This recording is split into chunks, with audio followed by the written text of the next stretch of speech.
On to our next session. It unpacks how to navigate transformation in the face of adversity. And a little earlier on, you'll remember I asked you what the most challenging aspect of your own growth or transformation journey was. Here to delve through those poll results and tell us how to keep the party going through challenging times is Party City's former CXO and CMO, Julie Roehm. Welcome to you, Julie. Lovely to see you. How are you doing? Great, thank you. It's wonderful to be here.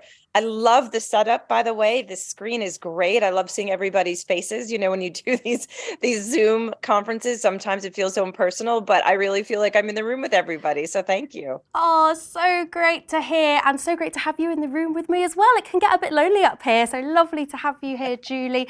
Now, we asked that poll a little bit earlier, so I'd really like to go through those results. We asked everybody about what had been their most challenging aspect of their growth or transformation journey. Let's get those poll results up now, and Julie, you can tell me what you think.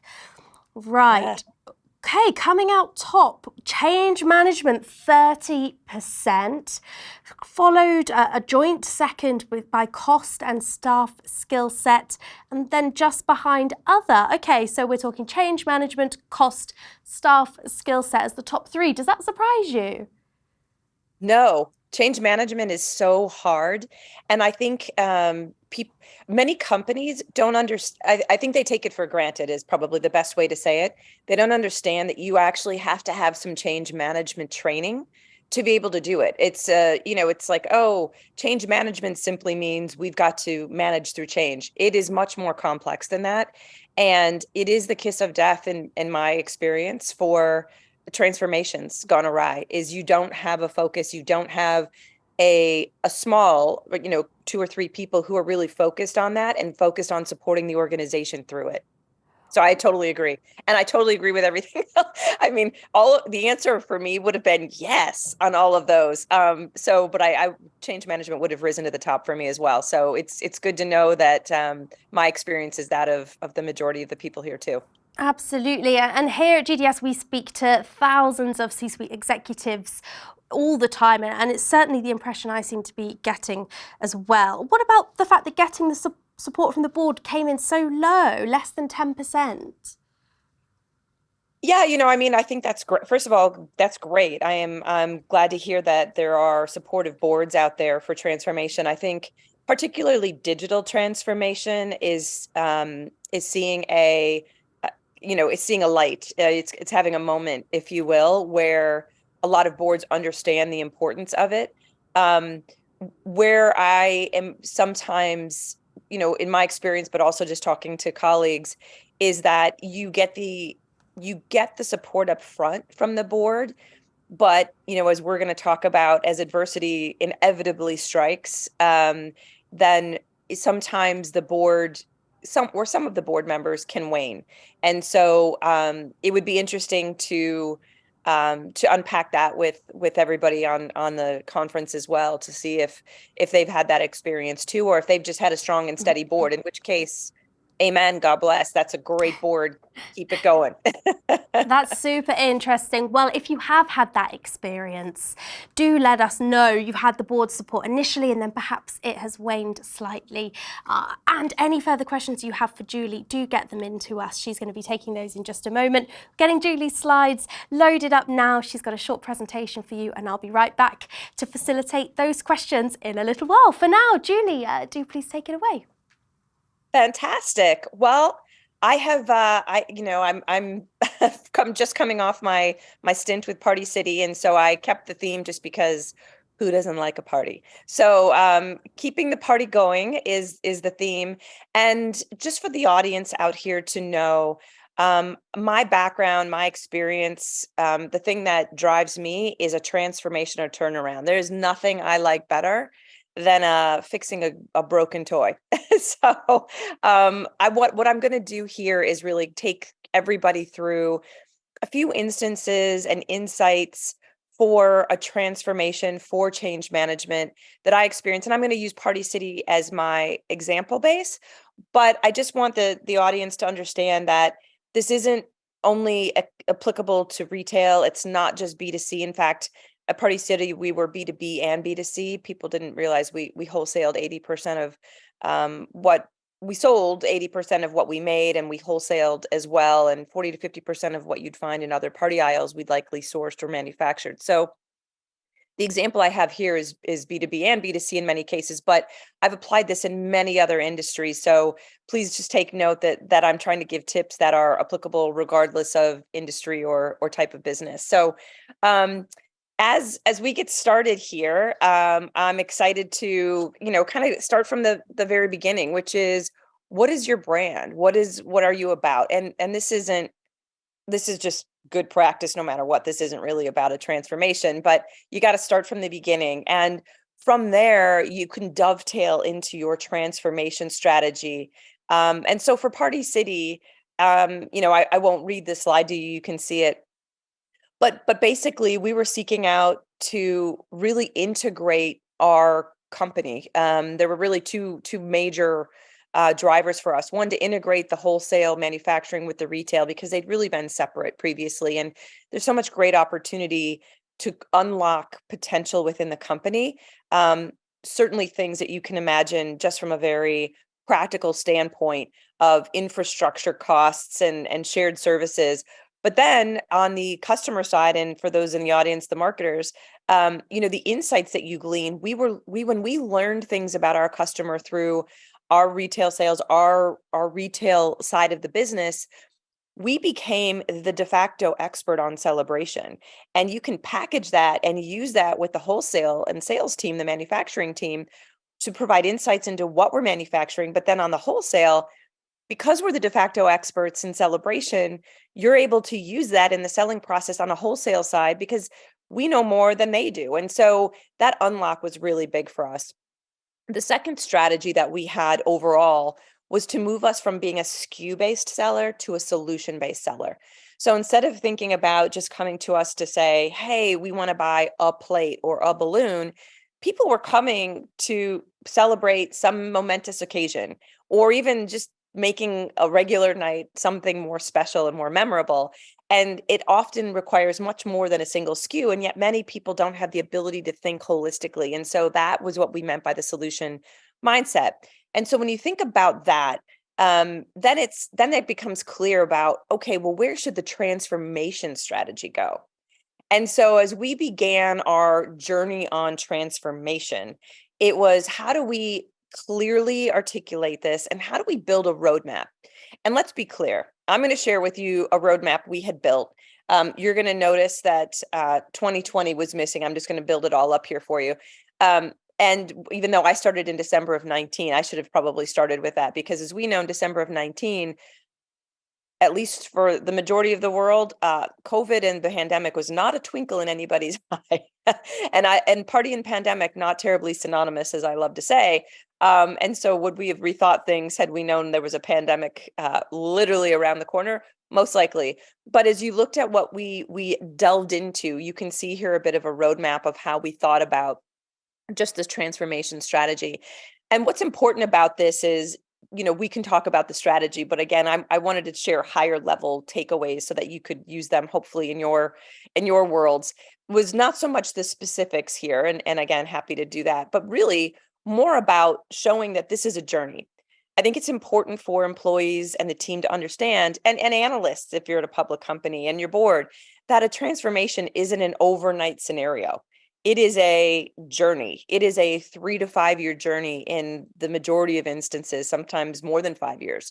And so you've got to lay that out so people understand that, and that you can start to break it down into chunks. I think the next most important thing for people to understand about a transformation is that there may be leads for transformation. So I may have had, a huge role in the transformation and growth strategy component of what we were doing, but it isn't my team only. And my team was all of the marketing that you can imagine: insights, media, marketing, brand development, the whole shebang that you can imagine. But I also had the call center, customer service. I ran the e-commerce business. I ran the CX business, the customer experience business, and we created a digital innovation business. And within that whole purview, from an end-to-end perspective, what was really important is that while this team might have been, as I like to say, the tip of the spear for a lot of the movement, nothing happens without the entire ELT, the executive leadership team, the C-suite, holding hands and agreeing and aligning on this strategy.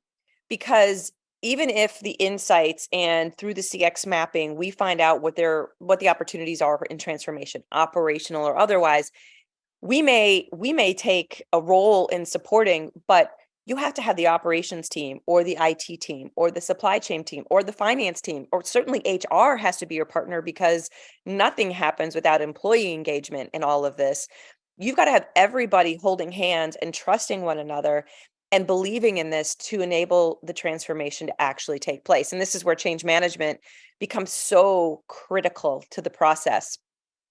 I can also tell you that without that ELT handholding and alignment, you would have fissures, you'd have cracks in the armor, I like to say.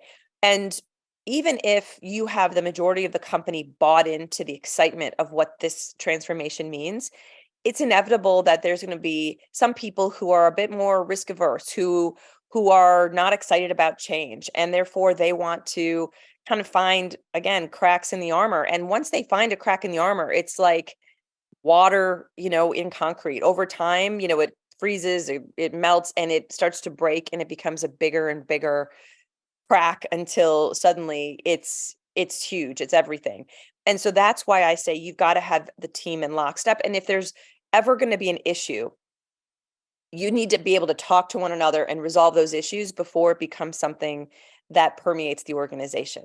So that is probably my biggest takeaway. So that alignment is number one. And number two is one simple slide like this one, or pick a different one that you can use to continuously communicate to your organization all the time. You can then create advocates and ambassadors. That's really I think underestimated. It's we can talk, especially those of us in leadership positions where we've got to build a strategy, and you can take a lot on, but the truth is that the most powerful way to get a transformation off the ground is to have advocates and ambassadors, and that starts at home with the employees, in the store, in the manufacturing facilities, in finance, in marketing, across the entire organization at every single level. And you've got to help build that ambassadorship and those advocacies. You've got to really help people jump in. And so what you're seeing here are just some of the ways that people felt that Party City could actually make them feel when they came, that this was like, these are the trust, the joy, these are the best, these are the most positive outcomes. And so when we focus on these, knowing that we aren't delivering on this across the board, by the way, but when you can focus on these, you can focus on them internally, you can focus on them externally, and you create those little wins and you highlight them. So we would invite people from every level of the organization to come to our town hall and share what their experience was, share what their experience and interaction was with the customer, with the product, with a teammate within the company. And by doing this, you create that ambassadorship, that advocacy. We even created teams that were ambassadors for the transformation. Again, part and an extension of the change management group as well. But these were really key to us, enabling us to stay the course. And I share that because there's no doubt, I always, there's the old saying that man plans and God laughs, right? So those best laid plans that I shared with you are great, but adversity will find you, and no doubt. And so stay focused. And you might have thought, hey, well, I mean, what could be more adverse to a party company than a pandemic? I would have said nothing, but I was wrong. So, yes, in fact, the pandemic came literally, again, 3 months after I came, and most of the executive team was new. We had added a lot of new people. Obviously, we're changing strategy. The pandemic hits. It can really shake the foundation. It can shake the board. It can shake leadership. But we all held hands and doubled down. No, this was still the right thing to do, even in the face of adversity. And in fact, a pandemic, while you would say like, okay, I won't have to rehash what that was like for everybody, but if there was a time and place that joy was in short demand and short supply, it was then, and it was our responsibility to help make it happen. And so now I've got the ambassadorship, the advocacy. We could lean in and leverage that. And we did. We did our first delivery. We allowed people to buy online helium inflated balloons. I know it's crazy to think you couldn't, but you couldn't until 2020. We partnered with Hertz, who were also not renting cars, and said, hey, do you want to be our partner and deliver parties and deliver balloons? And everybody who's had balloons delivered to their house knows it takes a lot of room. And so we use their minivan. So we had so many wins. We used influencers to create crowdsourced ways to entertain your kids when you were working from home or during the summer, or how to do an at-home party through Zoom. I mean, we leaned in and we were on top of the world in 2020, even if it wasn't what we had planned or expected. We really felt like we were winning, and then bam, the supply chain of 21 hit us in the head, and it was like a 1-2 punch. And then suddenly, it was like, oh my gosh, how do you keep in a transformation? How do you keep people focused after coming off like the biggest part of the pandemic? And 21 was still pandemic-y, we know.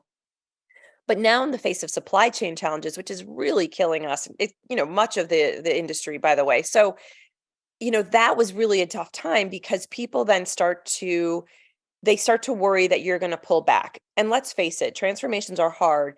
And I'm sure all of us have been into a position where leadership has said, okay, well, all these things are happening. We're just going to go back to business as usual and we'll revisit. Well, we didn't want to do that. However, some of these issues that came, like a supply chain, required us to put a pause on some of our, I will call them transformation strategic tactics or initiatives, so that we could fix some underlying issues, some supply chain issues. We could double down to correct some things that we needed in order to continue the transformation in the way that we had planned. But when you do that, many people see that as you're taking a back seat. Oh, you're going backwards on the plan. And that just wasn't the case. And so you have to really do a lot of communication, a lot of, I call them couch sessions with people, to understand we're keeping it going. We're just putting it on pause a little bit, but there's a lot of underlying work we can do so that when the pause button goes off, we hit the ground running. And that was the way that we tried to work through it. So I'm going to share an example of some of the low-hanging fruit we created, which I like to call the balloon builder. So this is going to animate for you. It's going to walk you through on your mobile device what we built. So basically, we're trying to allow people here to build a balloon bouquet in a way that kind of combines AR and gamification. So here I've chosen a scenario, a birthday or a New Year's Eve scenario, and I see a balloon bouquet. Well, I need to choose my center balloon. I need to choose my flare balloons, which are those big metallic balloons behind it, the fill balloons, which are the latex balloons, and then I can finish it with a weight or a plush toy or a bag of candy. And so you can see here, this is what we built so that you could literally scroll through. You can see it build. You can scroll down through the carousel beneath and change your mind. No, I'd like these. I'd like to add more of these. And you can see it build on the screen in front of you. So now you don't have to imagine what your bouquet is going to look like. You can see it happening. And once you get through, again, here we're in the fill section, you can get to the end and be like, oh, I would have just ended with my balloon bouquet. But instead, it's like, no, you can end by, putting on this glow stick, a party horn, something else that really livens it up, because you're going to weight this bouquet. And then you can say, wow, this is fantastic. I'm going to put it in my cart. And now you've built this and you put everything you built into your cart. And then it allows you to update your cart and to say, hey, how do I want it delivered? Do I want it shipped to me? Do I want to, schedule delivery? Do I want to do a curbside pickup? But you go all the way through the scenario this way. And this was one of those great examples of our customer experience team identifying the pain points, which was really building balloon bouquets, which were one SKU at a time. It was over 20 some clicks. And at the end, all you ended up was with the screen of a whole, like 20 different, you can see this balloon bouquet, 20 different individual balloons. You don't know what they're going to look like. And you have to, for each balloon, decide, is it helium filled? Do I want it delivered? Versus, the end of the game is you just wanted a balloon bouquet. And so we just created a solution, which then this was what our CX team handed to our digital innovation team. And we built this. And it served to not only delight the customer, but it made our team excited. They could see the investment they made. And people bought more balloons, bigger basket sizes, and shopped us more frequently. So it was a win for the company as well. So this was just one example of a low-hanging fruit that we could deliver even in the face of adversity. Incredible stuff. That's it, Jay. Thank you. Wow, thanks for walking us through that journey. So many facets that we can expand on. Before we do, I would love to get the audience's thoughts on something. Earlier, we asked you about the hardest part of your transformation journeys, and it was an overwhelming majority for change management. So then can you tell me, what about when it comes to motivating your teams? When you encounter challenges on your transformation journeys, how are you best motivating teams? Please tell me, are you sticking to strategy, or are you being flexible with initiatives? Are you communicating the value of trade-offs, or are you using your people influencing skills, or are you getting C-suite buy-in? Those options, once again, while you fill in that poll for us, are you sticking to strategy, being flexible with initiatives? Are you communicating the value of trade-offs? Are you using people influencing skills, or getting C-suite buy-in? Please do get your answers into us. Julie and I are going to wade through those results in just a moment. Okay, that poll is closed. Julie, I'd love to get your perspectives. What do you think is going to come out top on that one? Yeah, there's the way that I would think about it. It'll be interesting. I think it's going to be somewhere between the strategy and initiatives response. And I say that because, you can stick with the strategy, but it doesn't mean you can't be somewhat flexible with the initiative. So that's why I think it'll be one of the between those two. For us, it was the strategy continued to move forward, but understanding that sometimes, it's like let me liken it to like building a house. You think about the house and what we care about, at least I care about. I watch a lot of HGTV. I don't know about you guys, but is like how it looks at the end, how you feel when you walk in. The issue is that you always know that behind the walls there's something likely lurking that you're going to have to fix. So whether it's a pipe or a water damage or something else, it's something that you probably can't see, but is really, really important to the integrity of the house. And I would just say that, in the process of a renovation, which a transformation is like a renovation, you have to care for that infrastructure. And so in the course of a transformation, it's not unlike a home renovation. You're going to peel back and find issues behind the walls that you've got to fix. And it doesn't mean you're not committed to the renovation or the transformation. In fact, you're so committed that you're willing to invest to ensure that it is solid and has integrity and is going to last a long time. And I think it's trying to use examples like that with your team so that they can understand and they can see work still happening towards, you can parallel path a lot of things. It just may mean that you're not going to be able to see it and touch it as quickly as you had hoped because you had to kind of backtrack and handle some things behind the walls. And that's sort of how I think about it in terms of transformation and keeping people motivated is really walking them through that. Yeah, that's a great analogy to use. Let's see what our audience thought about it. Those poll results are in. Let's see what you had to say. Okay, 35% saying communicating the value of trade-offs. Julie, we're 100% with you in the audience. Well, we're not with 35%, but that's come out on top. And next up, fairly close behind, being flexible with initiatives, another one of your key values, and using people influencing skills, also really important. Sticking to strategy way down the bottom. So looks like people are aligned, Julie. That's great. No, that's great. I'm really glad to see that. It just makes me feel good because I think, my experience is that of the experts you have here in the audience as well. Great. Well, we have got a question from the audience for you. Todd Irwin from Phaser is here. Todd, do come up and join us on the stage. Hey, Julie, nice to meet you. Great talk.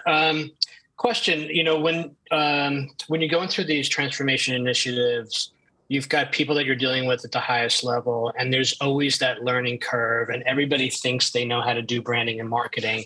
So I'm curious, what are you doing to educate your colleagues at the board level, executive level, to get them to understand your methodologies, the strategies that you need to deploy? Because you got to get buy-in from everybody.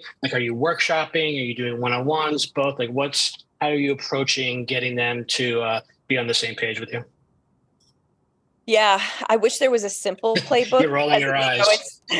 Well, so much of it depends on who's on your board and who are your leadership team. So in my the most recent two cases, so Party City is most people understand that brand, big consumer brand. The company before was Abra Auto Body and Glass, 600 body shops. We were sold it to Caliber, but very different businesses, but very similar transformation processes. So which is why I said you can really apply my thinking anywhere. But the I think the one constant that allowed us to be successful in the work that we did in both instances was a CEO who was in lockstep. And so I think, look, if you're going to be an agent of change, if you're going to be a transformation or turnaround expert, which is sort of my thing, which by definition is not terribly stable, right? Because transformations and turnaround, so it's a 3 to 5 year kind of thing. But you need to make sure that your CEO is aligned with you, because if the CEO is only like sort of wishy-washy and isn't really passionate, that's your sign that you're going to be in for an uphill battle. The other is, with the CEO aligned, then you can really have a great advocate on the board. So because they're on the board, and you can work then with the board, and you can work with the CEO to understand who are going to be our biggest proponents on the board and who are the ones that we're going to have to work with. And so once you find that out, I found, there was two things. One, we ended up adding another person to the board who was had a digital innovation track record. And so that was really helpful because that builds advocacy. And so that was a very purposeful move. And we did that obviously in conjunction with the chairman. And the chairman of the board was in favor of this too. So that helped. And then for others who maybe were more skeptical, I found one-on-one sessions with those individuals on the board were really helpful, because you want to allow them to ask questions. You want to bring them in maybe deeper than you will in a board presentation. And you really want to allow them to just say what they're thinking and be able to unpack that with them. I find that, in most people's heads who aren't as familiar with what we do, it's like kids, like their imagination runs wild, and it's all kinds of things that aren't really likely to happen. And so the more I think you can spend one-on-one time, I just think that helps to unpack a lot. It also can help you in your messaging internally, because it's like, if one person's thinking it, somebody else is probably thinking it, but also with the board itself, so that when you go back and present in the next quarter's meeting, you can be more encompassing and inclusive of maybe some of those pain points that they are concerned about. Got it. Thank you. Fantastic. Thanks, Julie. Todd, thank you so much for coming up once again. Great to see you. Julie, a question from me then. You've spoken about Party City's own transformation and your position within it. What learnings are you taking from that experience on to your next project? Well, so look, again, I love the transformation and change, and I think most people know Party City ended up having to file Chapter 11 in January. So they might say, well, how are you here talking about transformation and turnarounds? That one didn't end so hot. The truth is that I still see it as a success. And the reason I do is when we came in late 19, the CEO came in August of 19, I came in December. Many of the leadership team came, within the next 6 months. The vision that I laid out was a good one, I think the right one. And we proved, even in the face of a lot of that adversity I spoke about, that it worked. I mean, our top line grew. We had some bottom line challenges, largely because of the supply chain issues that we faced. And, we built ourselves a runway for a few years to try to push off sort of debt payments and things, so that we could engage with this transformation strategy, really see what opportunity it provided in terms of cash flow and growth for the company. And then we would be able to move beyond that. But we didn't plan for a pandemic and a supply chain crisis and inflation and a war. It was a lot to happen in the first 3 years of a transformation, and I think just more than we really could take on. And so, the next right step was really a Chapter 11 scenario, and which they had. And again, it doesn't mean that it's failed. They just had to get rid of some of the debt that was bogging it down so they continue forward. And my hope is that that is exactly what they do. And so as I think about it, I think that these are the exact kinds of scenarios that I love. And it doesn't have to be retail. It can really be any, I've worked in tech and automotive and services. And so it really is about, I think, the opportunity in the company and having the right foundation and having the right team. And for me, that's everything. I get very excited because transformations for me are really hard, but really rewarding because you see a change quickly. Amazing stuff. Julie, thank you so, so much. Lovely to have you as a part of the summit. Thanks for being here. Thank you. Thank you. All the best. Do take care.